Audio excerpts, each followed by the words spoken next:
This is Ari Koretzky, and welcome to Jews You Should Know, introducing the broader community to interesting and inspiring Jewish men and women making a difference in our world. Some are already famous, some not yet so, but each is a Jew you should know.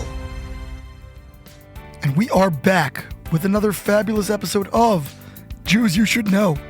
As you must know by now, dailygiving.org is a fabulous institution bringing together thousands of donors, individuals just like you and me from around the world, $1 a day each, creating this incredible sense of community, a sense of shared responsibility and shared agency for so many wonderful causes. Over 8,000 people a day are doing this, and you can sign up in 2 minutes. The click of a couple buttons, you become a Daily Giving member, and you'll start enjoying the inflow of emails to your inbox on a daily basis, sharing what cause, what organization is the lucky beneficiary that day, which means which population of those in need are you helping on every single individual day.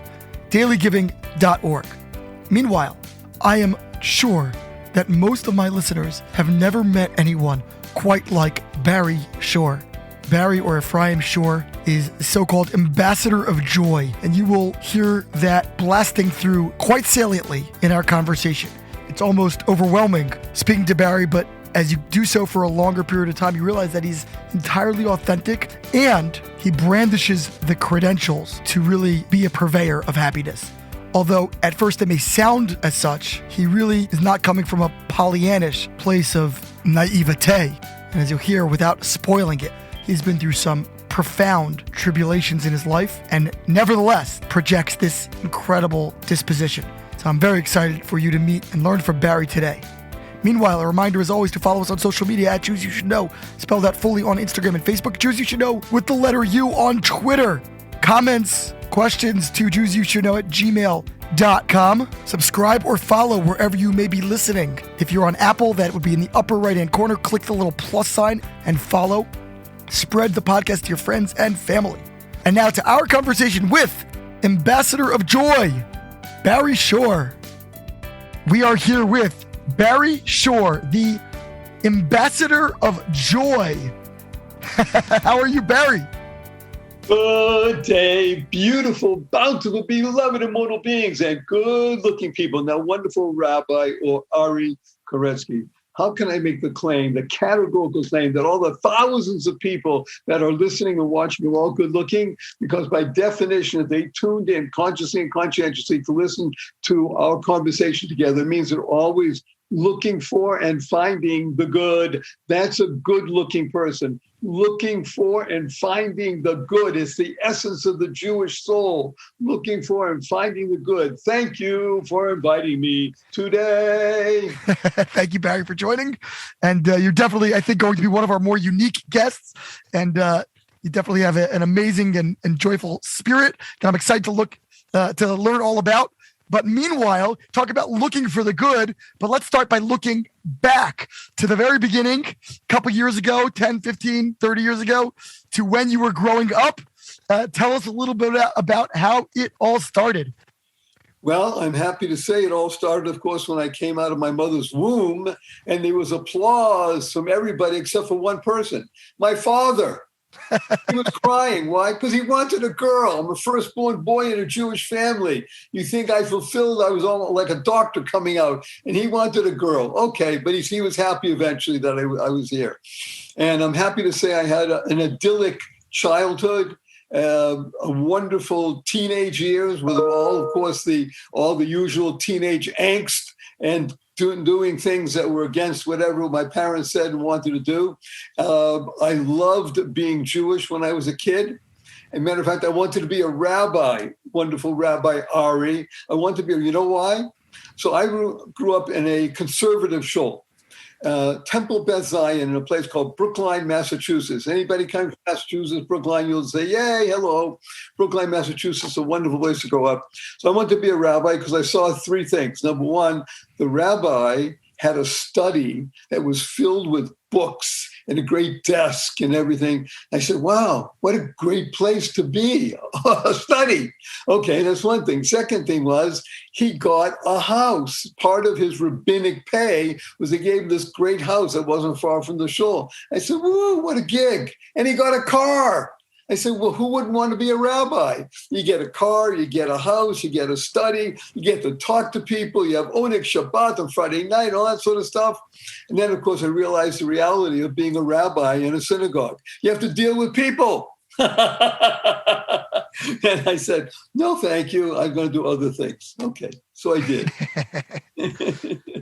Were they very active in the Jewish community? Did they go to the temple frequently, or what was what was their actual engagement level? So active in the Jewish community. It's very interesting you raise it like that. So when I was growing up, look, people can look at it right now, and if you're not watching it, you're missing out on something. But if you're watching, you'll see that I'm older than Rabbi Ari. So I have a white beard. I don't have a lot of hair on top of my head. Chronologically, I'm 72. Metabolically, I'm 46. I swim 2 miles a day, 6 days a week. Mental acuity is 28 because I work with a lot of 28-year-olds in the internet world and e-commerce and such. And my SOW is 8. So you might say, SOW, what is he talking about? My sense of wonder. I'm an 8-year-old. I'm childlike, not childish. So as long as you keep your sense of wonder between 6 and 9, you're doing well in life. So when I was growing up, there was no such thing that I ever heard of called kiruv, outreach, involvement, et cetera, et cetera. Basically, the gig was you went to Hebrew school either 2 times a week, 3 times a week, or 1 time a week, Sunday, if you went to a Reformed synagogue. And then, of course, right after bat mitzvah, then you never knew that Judaism existed other than once a year to go for a Seder, and maybe once a year to go to a high holy day service. But that was kind of dull and boring. Who would ever want to do that? And so most Jews had very little experience with the Jewish community per se, because it wasn't a real Jewish community that was vibrant, active. What you're doing today, wonderful Rabbi Ari, the ability to go on a campus and to touch people's lives, Jewish or non-Jewish, because our message resonates with every human being in the world. This is very important to understand. The message of the Jew is not confined to the Jew. The message of the Jew is to touch every human being in the world, to make them aware that they are a blessing, not just being blessed. As we just learned with Avraham Avinu, we're talking about Abraham, the forefather of the whole movement called believing in God. And even in today's world, look, we have just now what they call the Abraham Accords, Muslims and Jews, 1.1 or 2 billion Muslims, and not even a rounding error when it turns the number of Jews in the world, but it's called the Abraham Accords. Why? Because Muslims, Christians, Jews all recognize that Abraham brought to the world a unique aspect of life, and that is the ability to be a blessing, not just be blessed. You're blessed. You have a home. You have a family. You have things that people say are good to have. Those are wonderful things. That's being blessed. The ability to be a blessing, to be a conduit of good, what I call a cog, a channel of goodness, a child of God, that is the essence of the Jew. So when I was growing up, you never heard of that stuff. Didn't exist. Thank God comes along people like Rabbi Noah Weinberg, you have Aisha Torah, you had Ursa Meach, and dozens and dozens and dozens of other organizations like Mayor doing those things which are absolutely necessary, which is to kindle a fire in the soul of a human being. Because that's what you do. You're a flame keeper, wonderful Rabbi Ari. You are literally a match that goes around and ignites the souls of human beings, because the soul is the essence of the human. Everybody, even in college, you get to recognize that the physical alone is hardly the reason we're here on earth. Am I right? Absolutely. Absolutely. I'm with you. So you had this kind of very, I would say, typical sort of American Jewish upbringing, and you went to Hebrew school, and you had your misguided belief in the ease of the rabbinate, and sort of going through that. Now, once you maybe matured beyond those early impressions, what did you want to do with yourself, and where did your life take you as you moved through your teenage years and into college? Well, what I wanted to do with myself was discover myself. I mean, that's the essence of the Jew. That's the essence of the human being, is to discover oneself. So I went on a journey, what I call joy. Joy is a wonderful acronym that stands for Journey of You. That's what joy stands for. See, I work with what's called the three fundamentals of life. The three fundamentals are, number one, your life has purpose.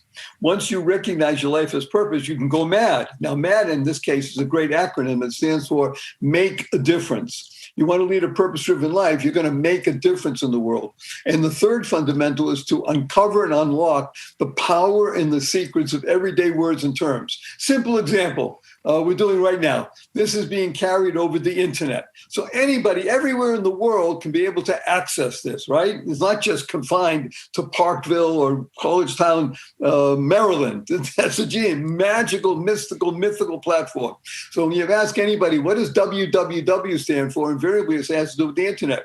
And factually speaking, they're correct. But in our world, Ari, the world of the positive, purposeful, powerful, and pleasant, www stands for what a wonderful world. And what is a word? So whenever anybody from now forward ever sees www, you're going to say, what did that fellow say on Rabbi Ari's show? What a wonderful world. And with a smile on your face. Now, SMILE, by the way, is also one of the greatest acronyms that you could ever utilize, internalize, and leverage in life. Because SMILE, let me just hold this up. This is a card which you're going to be handing out on campus, by the way. You see what it says there? SMILE. But it stands for seeing miracles in life every day. Life every day. The ability to see miracles in life every day is the key to living successfully. Like, I'll tell you a quick story.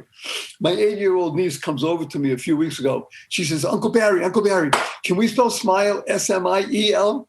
And I thought about it. Smiles, it sounds the same. I asked her, how come? Why not? Why wouldn't do that? She says, because then it would stand for seeing miracles in everyday life. Out of the mouth of babes, an 8-year-old. What was she doing? She was creating the kind of world she wants to live in. And CREATE is a wonderful acronym that stands for causing rethinking, enabling all to excel. Thank God you have a brain. Our brains have 100 billion brain cells. They have 120 trillion synapses connecting all their brain cells. And they're more to just decide what kind of latte you want this morning. To be able to use your brain to make a difference in the world by the fact that you are living and you're here, you're living exuberantly. I want to tell a quick story. May I do that, Ari? Please. I want people to get a sense of a background also. Imagine the following. One of the reasons Ari wanted me on the show was, in addition to the fact of my good looks and my ability to speak well and have fun things to say, is because of a unique story. So imagine the following.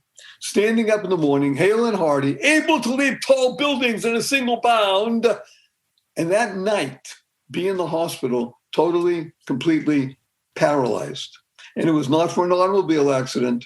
It was not a spinal injury. A rare disease, which I never heard of the day before, took over my body and rendered me a quadriplegic. Nothing on my body moved. Nothing. 144 days in the hospital. I was in a hospital bed in my own home for 2 years. I couldn't turn over by myself. 4 years in a wheelchair. I had braces on both my legs, my hips to my ankles. And that was progress. Thank God today I'm able to be vertical and ambulatory with the help of a 7-foot walking wand. So I'm a triped, I'm not a biped. And I still can't walk up a stair by myself. I can't walk up a curb by myself. And I have help 12 hours a day, 7 days a week. But you hear my voice, positive, purposeful, powerful, and pleasant. And all because of this one word. The word again, smile, seeing miracles in life every day. The ability for me now to be able to sit up and put my feet over the side of the bed. For years, all I could do was imagine that, was visualize that, to be able to sit up and put my feet over the side of the bed. I didn't say run, jump, and skip and do all those other things. The ability to do that is what motivates me to be able to share the story. And thank God I'm so honored that you asked me to come here today, Rabbi Ari, to share it with people, because life is full of surprises. And when you live in a purpose-driven life and you make a difference in the world, there's nothing that will ever stop you. I'm living proof. From quadriplegic, I'm now a long-distance swimmer, but we'll talk about that a little later. So how old were you when this disease set in, and what was going on in your life at the time? So thank God I had a storybook existence.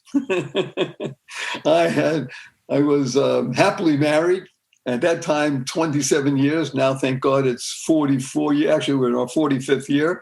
Same woman, same life, and still loves me. I have a wonderful son who's now 34, married to a fabulous woman, Shoshana, and together they have two wonderful sons. Moshe Noam is 4.5, and Ben Sion is 1.5 years. But at the time, thank God, I had a wife, a son, and I had been able to build businesses. I had been blessed to have 2 multi-million-dollar exits from businesses that I built on the internet. I was issued 3 U.S. patents. And so I had been an entrepreneur since I was 11 years old. Hear that? 11 years old. Actually, I started in Brookline, Massachusetts, where it snows. It's cold. And we used to have things called no snow days when it got cold. And it was great because you heard about it over the radio. Radio? Yeah, radio. They no snow school today. Say, wonderful. You know why? Because I could go out and knock on doors on my street and make money shoveling snow. So we loved it. It was great. And I became an entrepreneur because I learned that you knock on somebody's door, you offer to clean their driveway and their stairs, you negotiate for a price, and then I had 10, 12, 15 accounts. I couldn't do 15 accounts. So I went to 2 or 3 friends, depending how many accounts I had, and I gave them some of the jobs. So if I was getting paid $12, I paid them $8. They were happy. They didn't have to do anything except show up, shovel. So I was able to make an override on what they did. I went out and made the business. I shoveled some for $12 and made more money. Everybody was happy. So I learned the essence of business. The essence of business is the following, Rabbi Ari. Business is spelled B-U-S-I-N-E-S-S, right? Business. But notice that the U comes before the I in business. When you are here to serve and you recognize that business is built on service, then the I gets everything that it wants. If you switch it around, yeah, you may make money, you may do things, but that's a hustle. What you really want to do is understand that you're here to serve. Service is the greatest possible blessing in the world. And you're a perfect example. You and wonderful Malka, the way you do things on campus by reaching out, you're there to serve. And you have Shabbat meals. You have learning. I mean, you're sharing the things that make a difference in your life, which are not things. The greatest things in life are not things. Right? The greatest ability in life is to touch another human. In other words, the you before the I.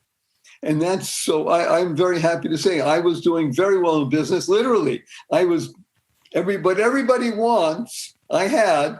And then in the morning, hale and hearty. In the evening, paralyzed, totally, completely. And this was in your 20s? Oh, no, this happened 17 years ago, 18 years ago. I was 55. Now, it happened to be at the age of 24, something else happened to me. But since you're bringing it up, I'm going to talk about it. I had been blessed with another situation at the age of 24. It was 1972. My sister had just gotten married 3 weeks before, and I had just come back to the United States. I had been living overseas. As I said, I have a very eclectic, wonderful life, a lot of background. I dropped out of college. I don't recommend this for everybody. I might recommend it for a few people. I don't recommend it for everybody. So I left university in my 3rd year, ostensibly to go overseas to do a year abroad. You know, that kind of stuff. Well, I stayed away for 3 years, maybe 4 years. Yeah, 4 years. 5 years, actually. Because I went overseas to Europe, specifically to Amsterdam. I enrolled in classes in a place called the Vrije University. But essentially, I was not there. I was just there to fool around and have fun, or what I considered to have fun in those days, and do whatever I wanted to do. Well, it turns out that I was living in a commune in Amsterdam, and I'm telling you, this is stuff out of a novel. It was so wonderful.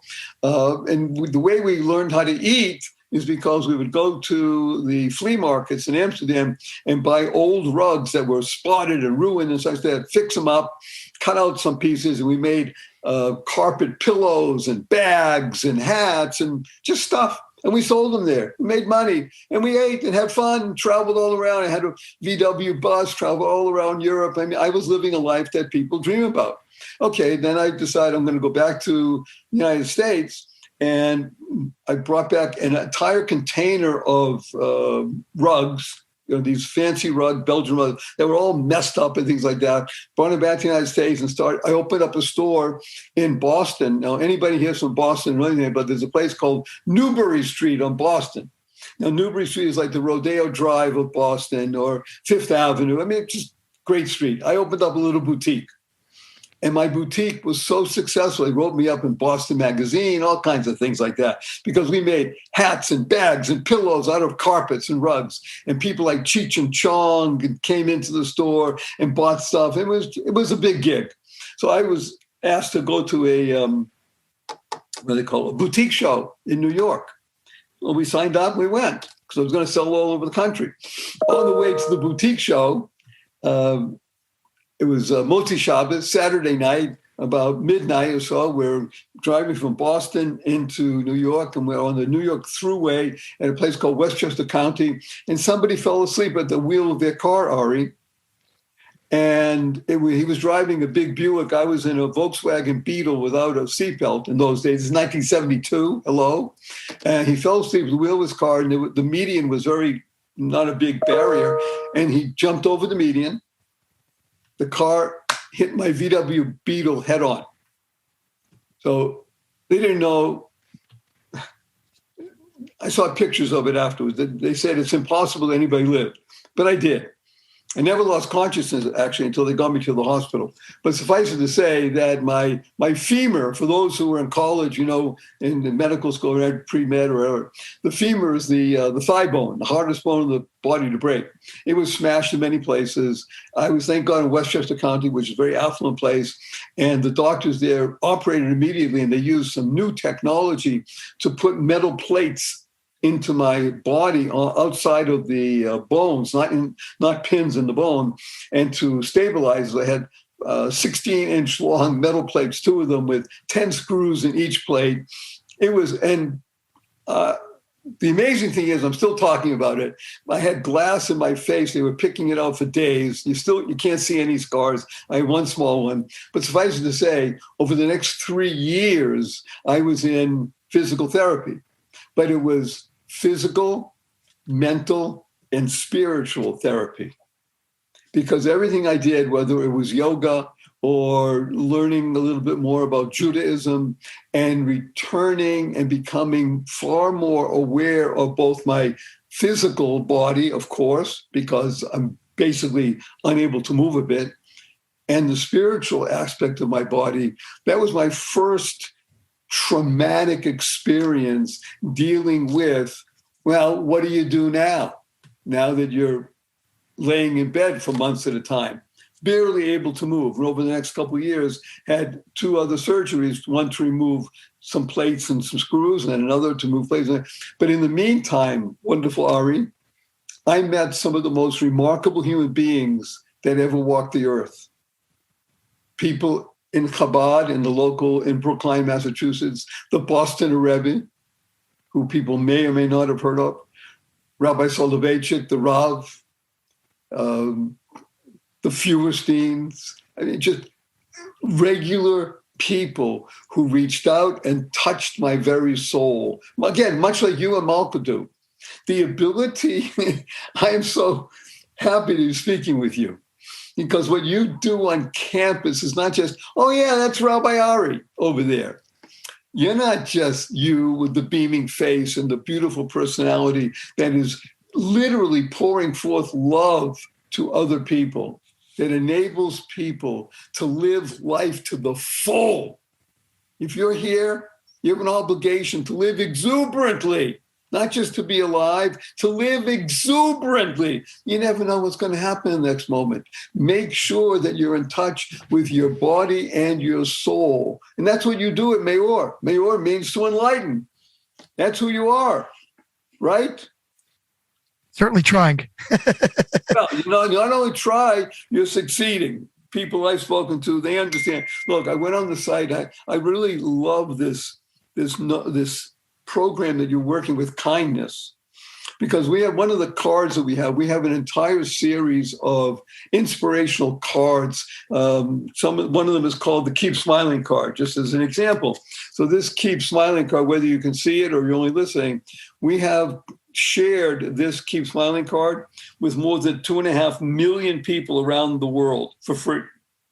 And it comes in 27 different languages.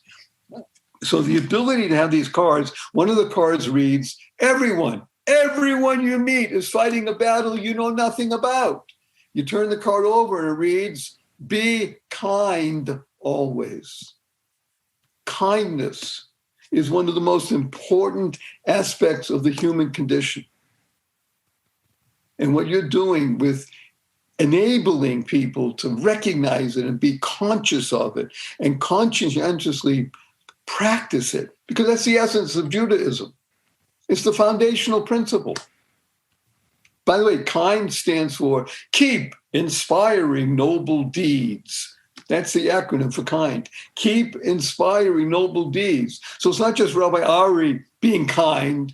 It's one Jew reaching out to another, and we touch Jews all over the world. You have no idea what your kindness does for another person. And it can be, by the way, a simple smile, a thank you, a hello. Did I tell you today how much I appreciate you? That's kindness, right, Ari? 100%. 100%. So you had this difficult early situation, and did that spark a journey with respect to your Judaism? I am sure, as a listener, you are familiar with The Forward, the long-standing Jewish publication. Well, The Forward has a new podcast called A Bintel Brief, based on the long-standing advice column in the paper. It is now turned into an audio advice column where you could get interesting answers to fascinating questions from Gina Green, who is a movement builder, very active in the Jews of Color initiative, as well as Lynn Harris, a writer and activist, also a comedian, and a former advice columnist for Glamour and other print magazines of blessed memory. A Bintel Brief, B-I-N-T-E-L is the word Bintel, brief. Give it a listen on Apple Podcasts or wherever you get your shows. Oh, absolutely. My return to Judaism. Remember, I told you, I grew up, I loved being Jewish because I thought Jewish was all about having fun and going to shul and enjoying yourself, et cetera, et cetera. And it was. I didn't know anything about halakha and doing this and that. Yeah, so now when I'm in this process where physically I am in a difficult position, now I'm getting more in touch with my spiritual, and I'm meeting people that I never knew existed. I'll just tell you a quick story. So I live in a place in Brookline on a street, wonderful street. One end of the street was the high school, Brookline High School, and the other end of the street was the main street called Beacon Street. The Boston Rebbe was at the bottom, at that corner. I never knew he existed. Now, the Boston Rebbe is world famous. He's passed on, but his dynasty continues. What he did in the world is hard to comprehend. And again, Rabbi Soloveitchik and his son-in-law, Rabbi Twersky, lived right behind where my parents lived. I never knew they existed. Parallel universes. And once my eyes became open, again, much like what you're doing, Rabbi Ari, on campus, once somebody's eyes are open and their heart is opened, the beauty of expanded consciousness, it doesn't go back to where it was. You will literally become that which you need to be. You see, the whole thing of this discussion today. It's not that, hey, Barry Shore, interesting guy, quite a story. Rabbi Ari, I love him. But it's not about Barry Shore or Ephraim Shore is my real name, or Rabbi Ari or Malka. It's about you. YOU. This show is only about you. He's doing this because he cares about you. YOU, because when you're the best you make the world a better place. You build more bridges of harmony. You create more joy, happiness, peace, and love in the world. So this show is all about you. When it says Jews, you should know, that Jew that you should know is you. When you become you, get in touch with you, and guess what? You literally change the entire world. We're only waiting for you to become you. That's all. And that's what joy stands for, remember. Journey of you. Beautiful. Absolutely beautiful. So you had this accident early on, and that really, I guess, sparked a journey of returning to more traditional Judaism.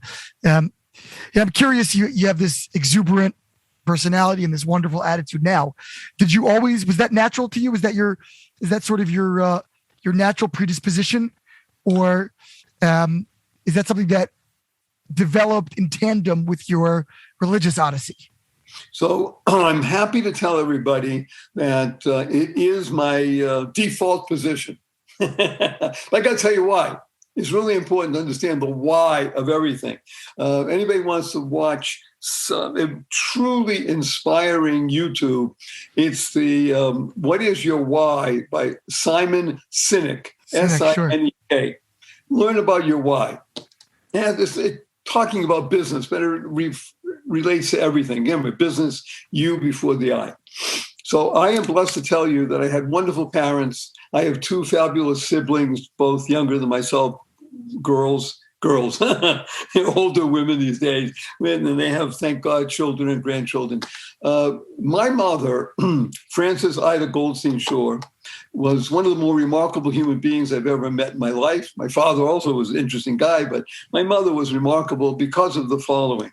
She was born with a red wine stain over 3/4 of her face, and it was pockmarked. So let's go back in time. I'm 72. So let's go back 100 plus years ago. Now, bullying in schools or poking fun at people, it's frowned upon in today's world, right? At schools and things like that. But 100 years ago, okay, nobody likes bullying, but hey, kids were kids. Can you imagine my mother growing up with that red wine stain and said, no, it's pretty hard. And yet, it wasn't that she got through it. She must have used it as a jumping off point to live in joy. So later in life, my sisters and I, we met some of her friends that she had gone to high school with. And they said, oh yeah, this is how Faggy is. That was her nickname. This is Faggy. What do you want? She is buoyant. She's ebullient. She's loving. She's bountiful.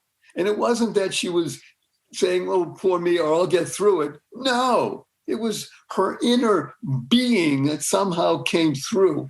So I'm going to give you a story of how this came into touch real people.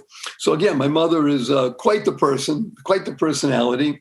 And near our house was a market called the Star Market. Now, anybody who goes up from Boston knows that it's really not the Star Market, it's the Star Market. Okay, Star Market, down the corner. And inside that there was something called a courtesy booth. Now, it used to be in old times that stores had something called a complaint department. But somebody got smart and realized complaint department was dumb. So they started calling them courtesy booths. So in the store, there was a courtesy booth that just opened up. Store manager went over to my mother one day and went over and said, Mrs. Shore, would you consider working in the courtesy booth? We think you'd be perfect. So she came home, we had a family meeting. We said, yeah, do it, Mom. Wow, my mother's working in the courtesy booth at the store, at the Star Market, because everybody went there, shopped there. Okay, so she said yes. And we thank God we didn't need the money, but she said, I have the time, we'll do it. So she did it for first 2 hours a day, and then 3, then 4, and did, I think, 6 days a week or 5 days a week.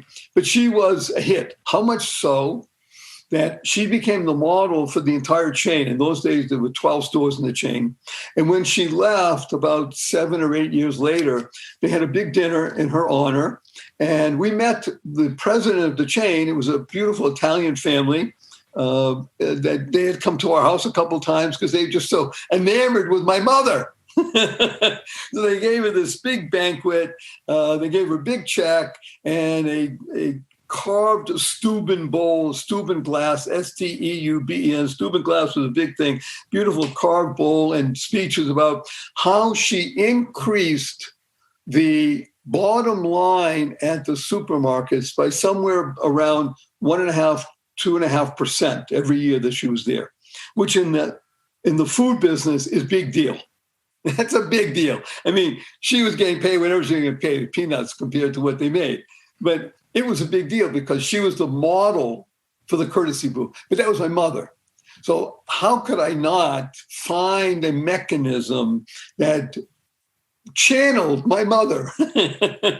And I did it. I mean, it was amazing. And my sister's also very much like that, maybe a little less so, but yes, I thank God was the inheritor of a great Yerusha, as we call it, a great inheritance. And that was to be able to see the world and to see miracles in life every day. Imagine seeing miracles in life every day. What a wonderful way to live. Literally living in kindness. My mother taught us all something very wonderful. And by the way, I'd like to talk about dog poop before we finish. Critical, absolutely. I was hoping you would say that because I was worried that we would get through this whole interview without covering that vital topic. Okay, so we're going to talk about dog poop. But so my mother taught us that the key to really living successfully is to make sure that consciously and conscientiously, she used to say this consciously, I added conscientiously and conscientiously say the two most powerful words in the English language 3 times a day. And these 2 words are, drum roll, fanfare, da-dum, da-da, thank you, thank you, thank you. Because thanks stands for to harmonize and network kindness, to harmonize and network kindness. The Dalai Lama has been quoted as saying, I read in his writings, be kind whenever possible. And as he says, it's always possible. So imagine, let's go back. Let's say, forget COVID. The masquerade is over. Forget it. You go back into a coffee shop and you order your fancy latte and you sit down. Somebody brings it to you. What do you say? Thank you. You go to the coffee shop, you order a fancy latte, you sit down, a few minutes go, nobody brings it to you. So you go to the counter and they say, oh, I'm sorry, we forgot, we're so busy, we'll bring it to you. You sit down, a couple more minutes go by, somebody brings it, you still say, thank you. You're walking out of the coffee shop, it's raining out. Somebody holds the door open for you. You say, thank you. You're walking out of the coffee shop, it's raining out. Somebody slams the door on you. You say, thank you. How about this? You're in traffic, you're late for an appointment, and somebody cuts you off. What do you say? Thank you. You get up in the middle of the night, you stub your toe and it hurts. You say, thank you. To harmonize and network kindness. That's what my mother taught us. Kindness, keep inspiring noble deeds, which of course brings me to dog poop. Again, we work with acronyms. So dog poop is one of the most, if you remember nothing else, you're going to remember 2 things. Number 1, www, what a wonderful world. And dog poop. What did that guy talk about? Dog poop? Dog poop. Because dog poop is one of the most important acronyms that we could use in today's environment to enable people to understand that it's all about one person making a difference. Because dog poop stands for doing of good, power of one person. Doing of good, power of one person. It's not just he's a rabbi or Malchus the Rebbitzin and such. You become that one person. You are the spark that enables somebody else. And you may not do anything about teaching of Judaism. You don't teach them a text. Be you. When you're smiling, when you're doing wonderful things, you're telling somebody, hey, I appreciate you. You know, that was great what you did today. Those processes of doing of good make all the difference. So it's one person reaching out to another, reaching out, and then together we make that chain, which has been part of Judaism for, thank God, millennia, and will continue for millennia, for eternity. And even when the Mashiach comes, there'll be still the need for one person reaching out to another. It's the power of one person. That's dog poop. Love it. And since I happen to own a dog, I will keep that in mind next time we are scooping up his excrement. You say, wow, it's so wonderful. Well, Ari, you remember that great story of the Talmud Chacham was walking along with his students, and they see a carcass of a dead cow. And as they're walking by, the kids or the Talmidim say, oh, that stench, you can't stand it. And what does the Rebbe say? But look how white the teeth are. In other words, you don't look at the stink, look for the good. That's what a good-looking person is and does, always looking for the good. Are we in difficult times right now? Oh, hello. Excuse me, did the world go crazy, turned upside down less than 2 years ago? Absolutely. Is the world in turmoil right now? Absolutely. But is there a way for us, each one of us, to get rid of the joy deficit and create a joy surplus without printing trillions of dollars? And the simple answer is yes. Yes. By learning these simple techniques. I'll give you, if I may, 2 simple techniques that everybody can do. Are you ready? I'm ready. Okay. Number 1, ta-da, breathe. Breathe. Wait a minute. Of course I'm breathing. Barry Shore. I'm alive. I'm breathing. Well, there's 2 ways of breathing. There's a shallow breathing, which is going into your lungs and enables you to breathe and function. Okay. What we're talking about here, Rabbi Ari, is what we call deep diaphragmatic breathing. Now, even in college, most people can't spell diaphragm and they don't know where it is. So I just use the term tummy. So the ability to breathe in through your nose, into your tummy, and to do that consciously and lovingly, we call it a conscious loving breath, to be able to breathe in through your nose, deep into your tummy, and then out through your mouth. It takes about 7 seconds. And if you do that 4 times in a row, consciously and conscientiously, in about 28 seconds, 30 seconds, you've gone from maybe a state of tension and such to a state of calm. You can literally get yourself into a place of calmness, which is the first step to being able to live life to the full. So breathing becomes very important. It's on my website. I'm sure you're going to tell people the website, or you want me to say it now? You can say it now or anytime you'd like. Okay, www.whatawonderfulworld.barryshore.com is a free gift there that's worth $50. It's the beginning of the course, and enjoy. It's really worth it. It takes you also, go to my YouTube channel and you'll see this about the breathing, because breathing deeply, consciously, lovingly makes a difference, especially if you're in university right now and all the tensions that go with that, whether it's exams and such, but exacerbated by the COVID problem or the issue. So we need to make sure that by breathing deeply, diaphragmatic breathing, we can overcome that and get more calm and aware. That's number 1. And number 2, this one you're certainly going to like, because most of the people going to be listening to this are what I call kids, right? And a kid is anybody under 50. But most of the people listening will be under 25. Maybe even under 20, which is great. Okay, that is, skip. Did he say skip? Skip. Yeah, you all remember what skipping is, right? You did it when you were 6, 7, 8, and you may even still do it now, but I'd like you to do it consciously and conscientiously. When you're walking along on campus or someplace else, just, I'm going to skip for the next half block.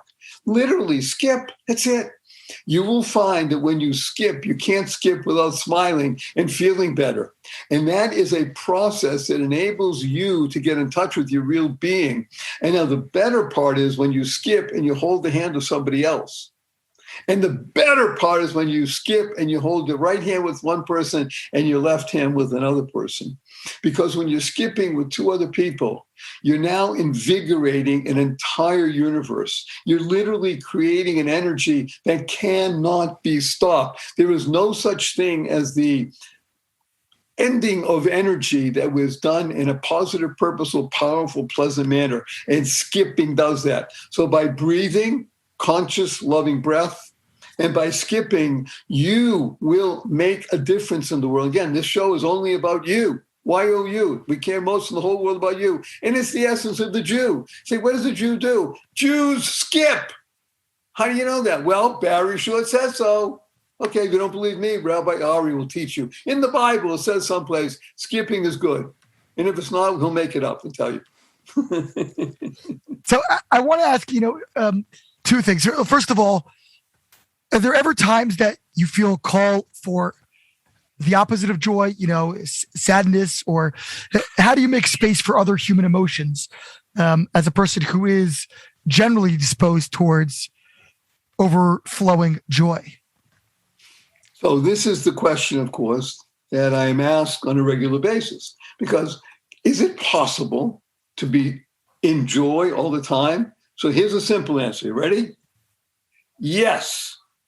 However, joy is not some sort of bizarre grin on your face all the time, say, oh, everything is wonderful. Hello. There are times when things happen that make you distraught. God forbid somebody close to you passes away. Is that a call for sadness? Absolutely. Is there a time when the state of Israel is being attacked mercilessly and maliciously and malice aforethought and only to attack? Well, yes. But are you going to let those times, which do call for a potential sadness, allow that to change your entire worldview? No. And that's the difference. See, there's something called joy and something called happiness.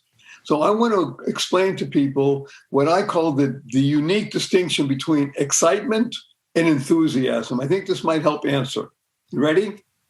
So excitement, we all think we know, but I'll give you an easy analogy. Imagine putting a pot of water on a stove, turning up the heat, and to a point where now the water is bubbling and boiling, right? So that's great. If you keep it up there, it's going to boil over. Now, what happens if you either remove the pot from the stove or you turn down the heat? So the water is naturally going to go down. It's not going to keep boiling, right? Because that's excitement. Excitement is two words. CITE means stimulus, and EX means from the outside, correct? Yeah. So excitement is stimulus from the outside. Yeah, my team's going to play tonight. It's so exciting. It's wonderful. Oh, I got tickets for this. And that's excitement. Enthusiasm is something unique. Enthusiasm is inner, because enthusiasm made up of also two words. THU, the newest name of my newest sister's grandchild. They call him Theo, but it's really THU. THU is the Greek word for God, and EN means inner. You see, when God is inside of you, you think God gets sad?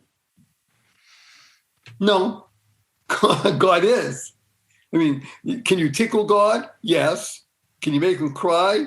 Well, possible, I guess, when he sees people doing things that are not in the best interest of them, not in his best interest. He's God, not in your best interest. That may make him sad. So enthusiasm is inner. When you have enthusiasm and it stays inside of you, then there's nothing untoward in the world. Yes, are there going to be moments? Hello. When I became paralyzed overnight, Ari, do you think I was saying to my wife the next morning, I could barely speak, oh, everything is fine, I'll be okay?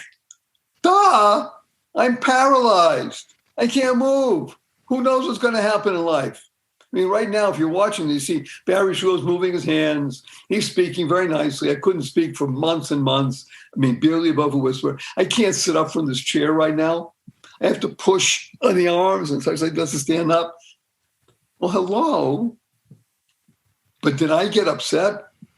Did I get angry and bitter? No. You know why? Thank God I had been working on myself for decades. Did I go around saying, gee, this is great. I'm paralyzed. Hello, that's an idiot. So there's times for being subdued, and there's time for reveling. When it comes to Shabbos, you sing, you dance. Hello, it's Shabbos. I mean, it's Shabbos. It's not, it's Shabbos, but I don't feel well. Well, that's a mood. You know what mood spelled backwards is, Rabbi Ari? Right. Doom. If you enable your mood to control you, then you're not recognizing that your essential essence is that you're a soul. We have these interesting words we call self. There are two aspects to the self. May I tell people what they are? Please. Self on the lower level stands for seeking excitement, losing focus. You're constantly looking for the next thing, that shiny object that's going to enable you to feel better. Seeking excitement, you lose focus. You forget what's going on. The higher self is recognizing that you are a soul experiencing life fully. Experiencing life fully, there'll be times where it's less efficacious and times where it's more efficacious, right? Stuff happens in life. Hello? The question is what you do about it. Everybody, especially I think on college campuses today, because they're people that you deal with are younger and have not been trained yet in the ability to really channel their energies and to recognize their greater self, there's a lot of stress. Am I correct? There's a lot of distress in the country. There's stress in the world. There's stress in the college campus. There's stress in your own individual life. The way you approach stress, though, is the key to understanding it. So in the world of Barry Ephraim Shore, stress is a great acronym. It stands for stomach turning reality, enabling self-sabotage. So I say it like this. I'm not talking to college kids. I say, do you know what happened? I lost my job. We may lose the house. My cousin committed suicide. The kids are going crazy. Not in school. Country's falling apart. Substitute anything you want in there for stress. Stomach turning reality, enabling self-sabotage. But there's another way of understanding stress, and that is stomach turning reality. Yes, all those things may be true. You may not be doing well in school. You may be flunking out. You can't concentrate. This one said this to you. This one said that to you. And all these things happening. Enabling self-success. The 6 most important words that anybody could ever utilize, internalize, and leverage in their lives are the following.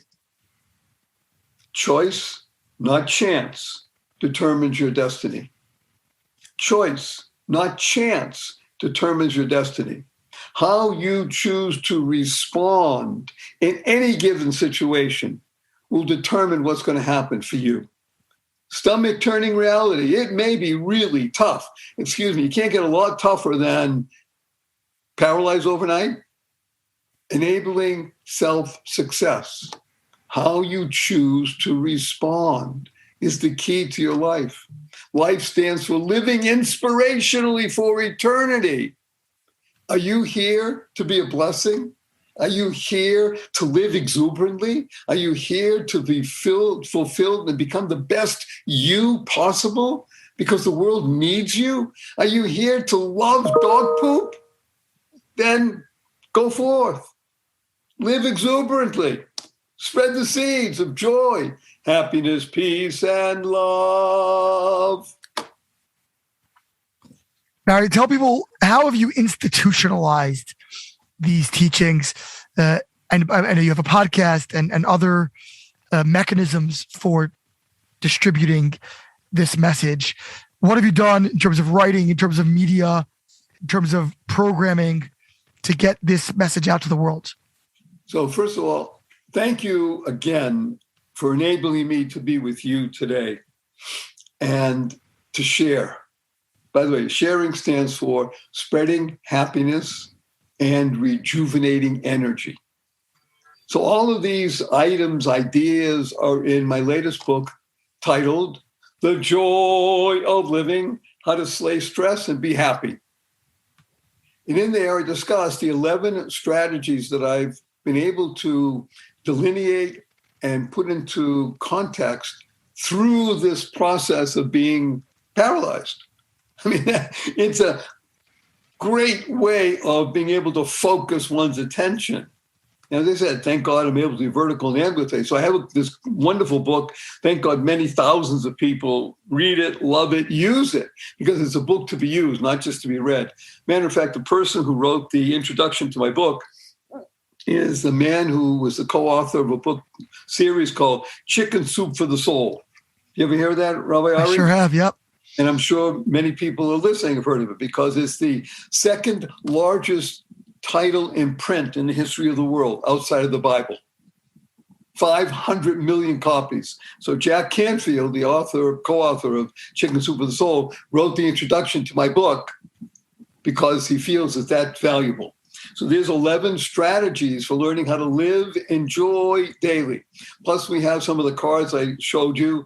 Keep smiling, smile. Did I tell you today how much I appreciate? By the way, Rabbi Ari is getting a joy package. He's going to be distributing these cards on campus so people can do that. Yes, we have a podcast. Yes, we have a free gift that is the beginning of the short course, Enjoy. These are short videos which enable people to hear the message and to share and to be able to write down answers to questions about what it is that you're doing.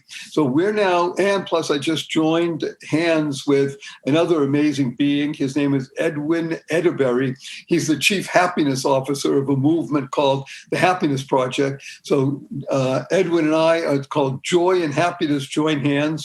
So thank God many places, everything from Oprah Winfrey to Jack Canfield are picking up on the message because the world needs this today. It is so important that one person speaks to another person, say, hey, yes, you can have joy in your life. And that, again, joy stands for journey of you. We want you to be the best you possible, meaning you become the best you. That is what the world is all about. And by the way, the essential message of Judaism, not Judaism, by the way. Judaism is a study of Judy. I don't even know who Judy is. But Judaism is a study of Yahadus, of the oneness of God. And the essence of God is that when you were created with this remarkable thing called your soul, you were brought here for a purpose. And when you recognize your purpose, again, 3 fundamentals of life. Life has purpose. When you do that, you lead a purpose-driven life. You go mad. Mad stands for make a difference. And you do that by uncovering the secrets and the power of everyday words and terms like WWW, smile, or smile, S-M-I-E-L, as my 8-year-old niece says, create, thank you, dog poop, love. Love stands for living on vibrant energy. All of these are available, most of them free on my website, my YouTube channel, the Instagram, wherever good things are available. And I guarantee, and when you use these techniques, these beautiful tools, and you work them into your very being, you'll be happier, healthier, and wealthier. And who doesn't want that? Barry, what's the best place for people to go to visit your products and services? www.whatawonderfulworld.barryshore, BARRYSHORE. That's the website. That's the YouTube channel, the Instagram, wherever we're. And the genius of it is that it's all for you, Y-O-U, for you to become the best you. Because you do that, you make the world a better place. Fabulous. Barry Shore, the ambassador of joy. Thank you so much for joining us. I am humbled and honored, wonderful Rabbi Ari, to be here with you. And may I do something in front of these thousands of people. I'm going to give you a hug in front of thousands of people. I'll tell you what hug stands for. And then we'll leave everybody with a blessing, okay? Let's do it. So the hug stands for heartfelt, unlimited giving. Heartfelt, unlimited giving. 1, 2, 3.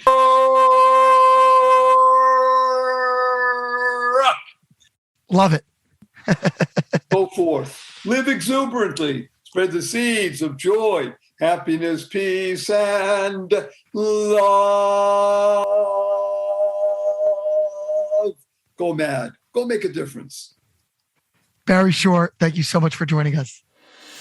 This has been Ari Koretzky on Jews You Should Know. Please visit us at JewsYouShouldKnow.com and subscribe at iTunes, Stitcher, or wherever you consume podcasts. Find us on social media at Jews You Should Know. If you'd like to become a supporter of this podcast, we would greatly appreciate that, and you can do so by visiting patreon.com. That's patreon.com/Jews You Should Know. Finally, if you have enjoyed this podcast, please leave us a review so that we can continue to grow and introduce many more people to Jews You Should Know.